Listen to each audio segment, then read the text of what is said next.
So this week I'm visiting family in San Luis Obispo. Today I decided to go for a hike with my granddaughter, poodle puppy Juno. Juno, are you ready? Go for a hike. A nice trail here. Goes around like a fire road. Then it goes up. Let's go, Juno. Don't be too curious. See if you can make it halfway up at least. Don't pull me hard. Heel. Heel, sit.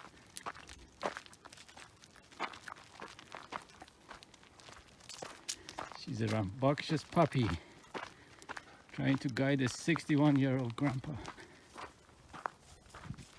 Oh, what's that? It's a squirrel. Fat squirrel. No, we're going on the trail. Let's go. That's the peak. Bishop Peak. I doubt we're gonna make it up there. This puppy is too curious about every smell around here after you pull her up. Hi.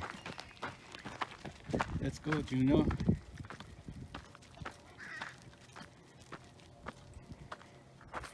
Come on, Juno. Nah, we're not gonna make it. I'll just go for half hour up. With my hands full. I had to stop at the first switchback out of the trail with Juno. Sit, Juno. Sit. Oh man. Why does everyone have to pet a cute puppy like you to stay on the side to let this big group pass by? Juno, are you gonna behave and listen to my commands? If not, we're gonna go back home, huh? Good girl, sit. Taking a break here. It's an open space, fairly exposed. Let's see how far up we can go. Ready to go, Juno? You're gonna be a good girl. And Juno, look. We're halfway up. I just gave her some water. She's taking the initiative to rest. Unless she gets distracted by every little scent. I'm not used to being paid attention to so much on the trail. They usually see across the old man and don't make any eye contact or talk. But everyone who passes us, they have to stop, pet her, and how old is she? Whatever. Should I put a sign on her neck? I'm a standard poodle puppy, 7 months old. Don't pet me, I'll bite. My son said, don't do that. She's very popular here. I won't. I'm enjoying the scenery, so is Juno, huh, Juno? You like the smells and sounds? You wanna go? Let's go. See how far up we can go. So this is I'm not gonna go any more up. This dog is not manageable. Poor puppy. She's too much work to guide her to hike and not sniff and smell every little bush and rock and scent. Huh, Juno? Did you have fun? We're gonna go back down. It's the town of San Luis Obispo.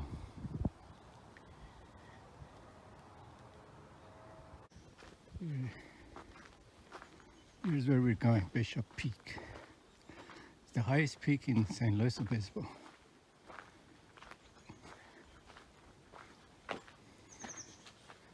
There are a couple of trailheads to go up the peak here. Going from the Highland Trailhead.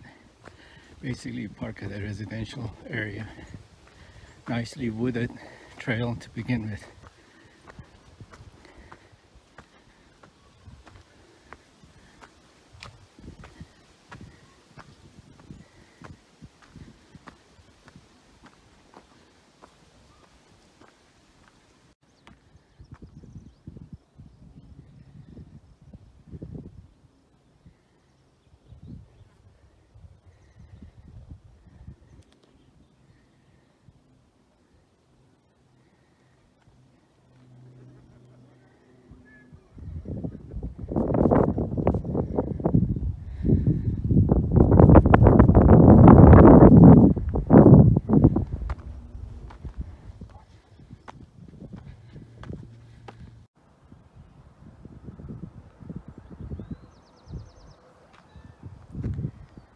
There's the town of San Luis Obispo. Straight up front by the other hill is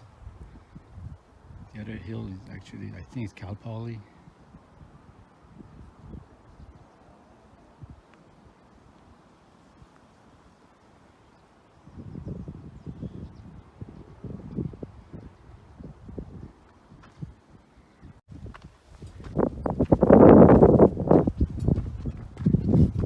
Warmed up fast. I had to delay it. Took a couple of layers off. The breeze feels so good now as I warmed up. I think I'm halfway up elevation wise.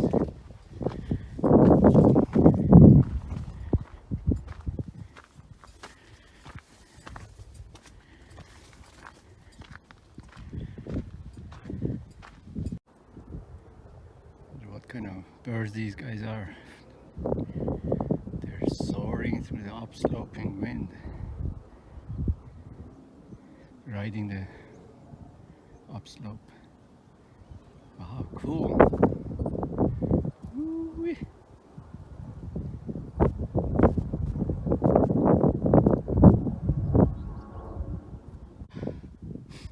So you can see the hikers going up. There are a couple of, like 4 or 5 switchbacks up there. Keeps going up to the top. That's about 500 feet up. This area is cool with these soaring, I don't think they're ravens, but soaring birds and cool breeze. And then you look to the left is agricultural fields. That's some kind of reservoir there, and I suppose, and that's the town of San Luis Obispo down there. Made it to the top here. Got to the end of the trail. There are a couple of benches there that you can see the Pacific from there. I'm gonna show you later. But then you do some rock scrambling, bouldering to get to the peak. And that's how we see slow. Part of slow, I suppose. Bishop Peak. I don't know if that's the one or this is the one here.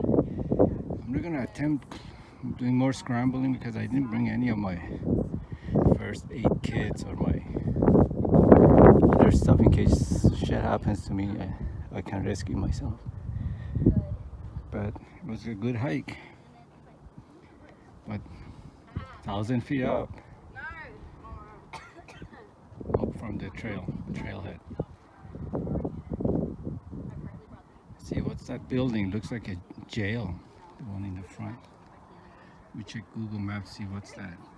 Yeah, building the big is California Men's Colony, aka jail, prison. And I think that road there goes to Morro Bay. I'll pass by that. When I go to Morro Bay, you pass it. Morro Bay should be to the right, I think, because I'll show you the ocean to my back later. I've perched myself against the big rock so the wind doesn't blow me off here, off the trail. So I'm gonna head down to those benches, have my lunch, and show other views of the peak, from the end of the trail. This is where I scramble. It's not that difficult, just you have to find, footholds and handholds and come up. There it is. Let me go down. You can see the Pacific from here. I wonder if that's Morro Bay or what beach it is.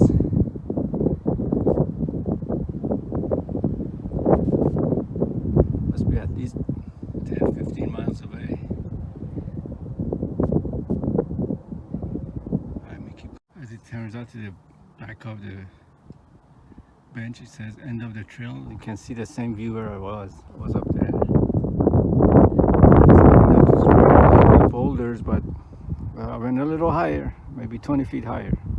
Woohoo! That's the men's colony. And then you turn, and here's the benches. Put my stuff down there to go up. I'm gonna have my lunch here. Nice view.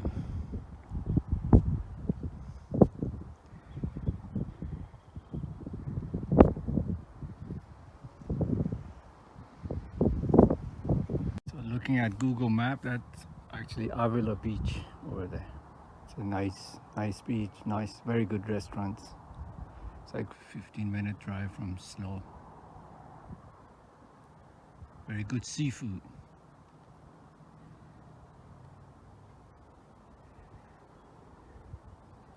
I'm eating my lunch. Leftover pizza, chocolate covered walnuts and some cookies, and a concoction of green tea, orange juice, lemon juice in my bottle. First squeeze from my son's yard. Can't get any better. I'm not sure Juneau could have made it up here. It's just too hot and too steep.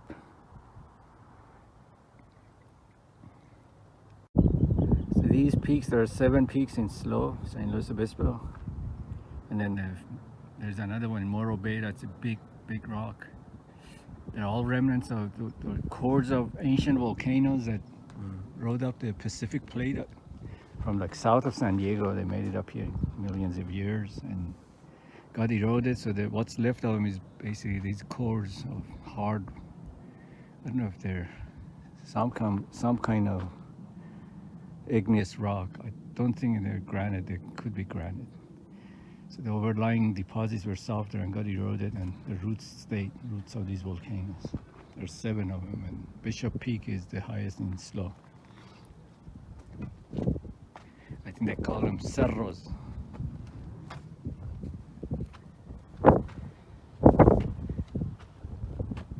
Alright, time to eat. Alright, 1 slice of pepperoni and 1 slice of white garlic chicken. It's gonna go down the hatch in 2 seconds. So this is it. Had my lunch. I'm gonna head down.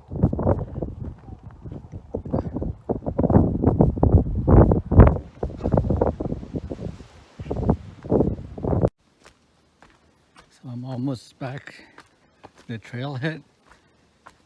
I took the Highland Trail from Highland Street, I guess. Going up, it's easy to follow the trail because it merges with other trails farther up. But coming down, you have to be careful just not to miss the trail coming down because it's narrower. It's basically, get to the water tank, you better right, take that trail down. If you want to end up at the same place where you park your car. So I left at 11:30, it's 2 o'clock now, but I got up there by around 12:45. Had a half-hour lunch break up on top, scrambling rocks. Headed down at 1:15, and here I am at 2 o'clock. Very nice hike. The trail condition is great. Unlike the trails in Yosemite, which is slick rock because it's so worn out. This has a loose layer of dirt, so you don't slip as much. I did actually some trail running coming down. And then at the end, this Highland Trail is nice and shady, cools you down. You get rewarded to cool down here. I think I spent like, I don't know, 600-700 calories. I have to replenish it right away with some ice cream from the creamery. All right, that's the next stop.